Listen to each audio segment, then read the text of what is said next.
we are looking at a potential dramatic escalation. The question then becomes, with Syria's collapse, this is a principal ally of Russia. Russia stopped protecting them. That's how the rebels were able to, the rebel alliance, they call it, was able to advance into Damascus and take the capital. Russia's pulled out, focusing on its war in Ukraine. One could say it's looking like Russia is being crushed and could lose. The concern then becomes, that appears to be true. If Russia does feel backed into a corner, do they drag in Russia or China and Iran? Does China then make a move on Taiwan while the heavy focus is here in Eastern Europe and the Middle East? Or does Russia say, screw it, if I'm going down, or Putin says, if I'm going down, I'm firing nukes, and then does it?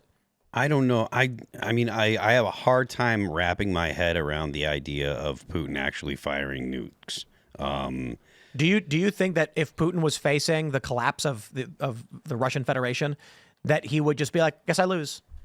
I'm not saying that facetiously, or would he be like, we're using nukes? I don't know. I know that there are hardline people in Russia that really think that Putin is too soft with the West. So I don't think that the possibility of nukes is outside. I don't think that it's outside of the realm of possibility. But I don't know if they would use nukes over Ukraine. And I'm not saying that I think they wouldn't. We're not talking about just Ukraine. We're talking about they've just lost Syria and their military base in Tartus. Their naval fleet has been forced to retreat and fled the area in the past month. But the part of the reason why they lost the stuff why Syria had to lost the war is because Russia has been so weakened by Ukraine. So by the fight for 2.5 years now, 3 years in Ukraine. So if they were going to use nukes, I feel like they might have already. And I don't have a strong feeling one way or the other, but they did lose all this stuff and all these assets in Syria by losing Syria. But the reason they lost Syria is because they're so depleted in Ukraine. So I don't know if they would. And so let's draw them to bigger picture. Russia, with military interests in Syria and a naval base which gives them access to the Mediterranean, just lost their Mediterranean access and was forced to retreat because they're losing badly in Ukraine. Yeah. It's not a question of them saying they wouldn't use nukes over Ukraine. This is they're withdrawing their international military apparatus because they are losing on their home front. I think they know. I would imagine, and this is again, I'm not an expert or anything like that, but if they're weakened to the point where they can't back Syria anymore, the last thing they want to do is use nuclear weapons, because that would only invite aggression from all of NATO. And so, I mean, if they're just like saying, okay, then we'll just kill everyone on Earth. And I don't know that's what they want. Because if they can't defend Syria, if they can't support Syria, who's doing the heavy lifting, honestly, they're just sending them money and weapons. If they don't have the military assets to defend Syria, then that means, and they're depleted, and they're fighting in Ukraine for the past 3 years. If they were to go ahead and use a nuke, they're going to draw military action from the whole of NATO. We'll break it down again. Russia is losing. Yeah. They're losing so badly that their external apparatus is being dismantled. Yes. And Vladimir Putin is going to go, I guess I lose? I don't think that it's as simple as I guess I lose. I surrender? Because because he's not surrendering anything. The option is, do I want to fight NATO? So they already believe they are fighting NATO. It was Western intelligence. Do they want to fight directly with NATO? Right. Do they want to take on. But again, the question is, will Putin surrender? I don't think he's going to surrender, but I don't think I don't think surrender or nuking. I don't think surrender. Hold on. Honestly, he's lost his external military apparatus to try and shore up. He's asking for up to 100,000 North Koreans to aid him. He is losing.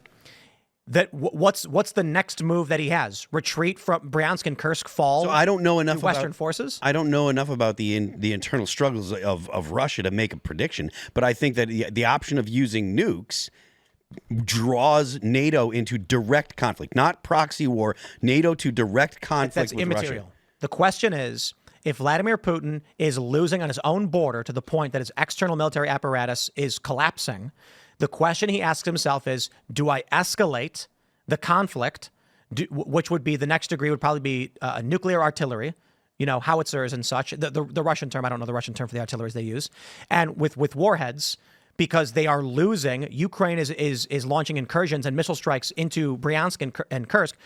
Or, I mean, look, the fact that Syria collapsed because they could no longer assist them. I don't think bigger bombs is going to change it. So does Russia surrender? No, I'm not. I don't know. I don't think they surrender, but I also don't think that just using larger bombs gets them out of the situation. So they're losing. They can lose, or they can escalate use of force. They don't need to escalate. They're like, it's not. Right, so they lose. It's not an option of they lose or they escalate. There is right now. They don't. Right now, the Ukrainians haven't been able to make any kind of gains. If I understand correctly, Russia's been making all of the gains in Ukraine in the past 12 months. The Ukrainians have taken back no territory. So it's not a situation of just give them bigger bombs and they're going to be able to. It's a question of. Ukraine's obviously in a very, very dire situation, but they're getting infinite funding from the West. Joe Biden's announced. I think soon go away though. Yeah, I think that they're just holding on. I think that they'll hold. I think Russia's best play is hold on till Donald Trump comes in. I agree. That's what and then look for a deal. Yeah, I think that they've lost their Syrian territory, and that theater is gone. But they're going to hold on and try and negotiate some sort of white peace where they just keep territory they've taken. Which allows Putin to save face, too, so he doesn't have to get desperate. This is Putin's surrender. When Donald Trump comes in, if Trump says to Putin, the war is over, and cedes some Ukrainian territory or Sevastopol or something like this, the Donbass, the Mariupol, et cetera, Putin has surrendered, especially losing Syria. They call it a white peace, which is the war just ends. And whoever has whatever, that's just where it's a surrender. Stays. We've talked about it quite a bit, but one of the principal components of this conflict is the Qatar-Turkey pipeline, which is rooted in Europe getting cheaper energy. Gazprom controls about a quarter of natural gas into Europe through Ukraine, and this keeps the price. They have a stranglehold on the price of gas, which, according to, and I say this is surface level stuff, the Western intelligence, this is a problem for European economic growth, and again, mainstream sourcing on this, I think there's probably a lot more at play. The idea is that Europe needs to grow as an economic bloc faster to compete with China's rapid growth. And they can't because Russia is jacking up the price of energy, which makes it harder for the people of Europe. So NATO, the U.S. and Europe, wanted to build a gas pipeline through Syria and Turkey into Europe to offset the Gazprom monopoly. Syria said, no, Russia is our ally, and we will not allow you to build a gas pipeline that would disrupt their energy trade. Basically, what do they call? They call Russia a gas station with snow or something like this. They say they just provide energy to Europe, basically. That's the only way they operate. So after Syria says no, because our ally Russia would be upset, the U.S. then, this was publicly stated in The Guardian in 2012, basically the U.S. said, we will overthrow the government of Syria so that we can build this pipeline. The ISIS rises, the country falls into civil war. Barack Obama and seemingly under his leadership, ISIS ends up with a pickup truck from Detroit or whatever. Now, there's a big area of contention is whether or not the West was actually supplying weapons to these terrorists. But as the story goes, they were. Everybody says, right, that's the case. And the idea was if Al-Qaeda and ISIS and these other groups continue to gain control of the region, Assad will be removed from power, regardless of your views of whether he's a good or bad person. And with an instability in the region, we can send in the troops, stage an incursion, control it, build our pipeline, and shut down Russia's control of gas. Yeah. This is also why the Nord Stream pipeline got blown up, because they're basically saying Russia is controlling too much interest in Europe, and Europe is saying okay to them. So what ends up happening now is after Syria says no, Iran and Russia teamed up to build a pipeline that would go through Syria and Turkey and strengthen Russian control of energy in Europe. Surprise, surprise, Syrian civil war happens. If now the Syrian government has collapsed, paving the way for the West to come in with Israel now bombing weapon sites and Turkey invading from the north and the U.S. also engaging in strikes, I believe drone strikes.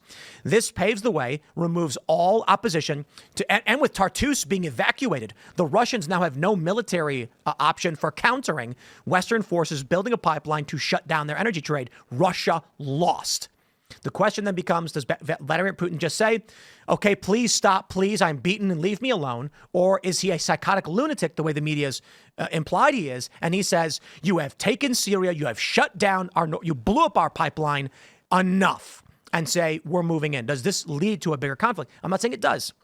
I'm saying it's not so simple to say that Trump comes in and he goes, well, gee golly me, I guess it's over. The loss of Syria is massive for Russia's interests.